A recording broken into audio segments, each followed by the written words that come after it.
আমি ব্রাহ্মণের সন্তান, 12 মাসে 13 পূজা করেছি।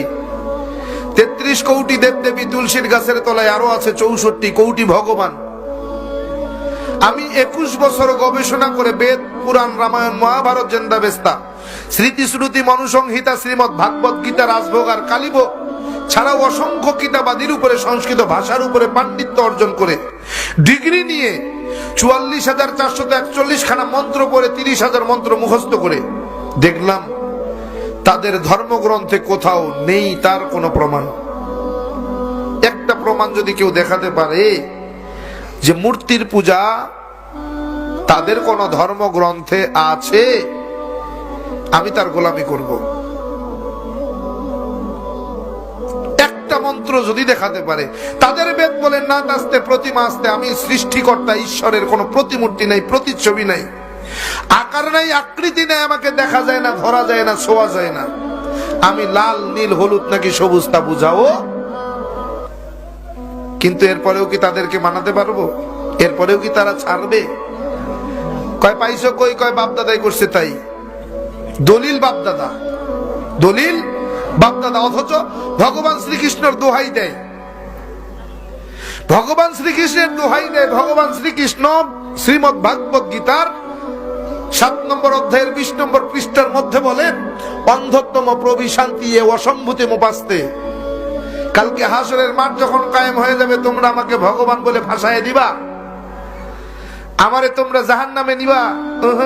আমি সেই রাস্তা রাখি নাই, আমি আমার রাস্তা ক্লিয়ার করে দিয়েছি। অন্ধত্তম প্রবিশান্তি এ অসম্ভূতি মুপাস্তে। অন্ধকারের পূজা, মূর্তির পূজা, গাছের পূজা, মাছের পূজা, আগুনের পূজা তারাই করে যারা অন্ধকারের মধ্যে ডুবে রয়েছে, যাদের ভিতরে কোনো আলো পৌঁছায় নাই, যারা এখনো আলোর মুখ দেখে নাই, তারাই কেবল গাছের পূজা, মাছের পূজা, আগুনের পূজা, পানির পূজা করে। আর যারা আলো দেখেছে, হেদায়াত পেয়ে গিয়েছে, নূর দেখেছে, তারা তা করে না। কেমনে বুঝাবেন ওরে? ও ভাই, ইসলাম কিন্তু এমনি গ্রহণ করি নাই, যাচাই বাছাই করে গবেষণা করে তারপরে মুসলমান হয়েছে।